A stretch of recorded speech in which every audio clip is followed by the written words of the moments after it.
Compartmental এক্সামৰ result ঘোষণা কৰাৰ পিছতেই বহুতো ছাত্ৰ ছাত্ৰীয়ে ইউটিউবৰ কমেণ্ট বক্সত হওক বা ফেচবুকত বা হোৱাটছএপত মেছেজ কৰি সুধিছিলে যে আমাৰ একে নম্বৰ আহিল, কিহৰ বাবে আমাৰ একে নম্বৰ আহিল।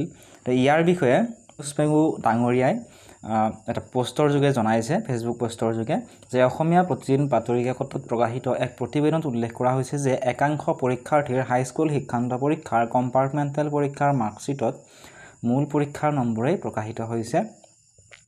সেবাৰ নিয়ম অনুসৰি যদি এজন পৰীক্ষাৰ্থীয়ে এটা বিষয়ত মূল পৰীক্ষাতকৈ কম্পাৰ্টমেণ্টেল পৰীক্ষাত কম নম্বৰ লাভ কৰে তেন্তে মূল পৰীক্ষাৰ অধিক নম্বৰটোৱেই কম্পাৰ্টমেণ্টেল পৰীক্ষাৰ মাৰ্কশ্বিটত ৰখা হয়।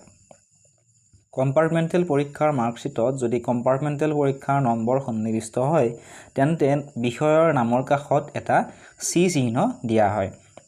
অৰ্থাৎ কি কৈছে যে সেবাৰ নীতি নিয়ম অনুসৰি যদি এজন পৰীক্ষাৰ্থীয়ে এটা বিষয়ত মূল পৰীক্ষাতকৈ যদি কম্পাৰ্টমেণ্টেল পৰীক্ষা দিয়াৰ পিছতো কম নম্বৰ লাভ কৰে তেতিয়াহ'লে মূল পৰীক্ষাৰ যিটো অধিক নম্বৰ আছিল, প্ৰথমতে যিটো মূল পৰীক্ষা দিছিল তাৰ অধিক নম্বৰটোৱে কম্পাৰ্টমেণ্টেল পৰীক্ষাৰ মাৰ্কশ্বিটত ৰখা হয়। আৰু যদিহে কম্পাৰ্টমেণ্টেল পৰীক্ষাৰ মাৰ্কশ্বিটত কম্পাৰ্টমেণ্টেল পৰীক্ষাৰ নম্বৰ সন্নিৱিষ্ট হয় তেন্তে বিষয়ৰ নামৰ কাষত এটা চি চিহ্ন দিয়া হয়। তোমালোকে চাবাচোন তোমালোকৰ যিখন মাৰ্কশ্বিট আছিলে তাৰ কাষত চি চিহ্নটো আছেনে নাই। আশা কৰিছোঁ ভিডিঅ'টো চাই তোমালোকে অলপমান হ'লেও বুজি পালা বা উপকৃত হ'লা। যদিহে ইয়াৰ ৰিলেটেড আন কিবা সুধিবলগীয়া থাকে তোমালোকে কমেণ্ট ছেকশ্যনত কমেণ্ট কৰি সুধিব পাৰিবা।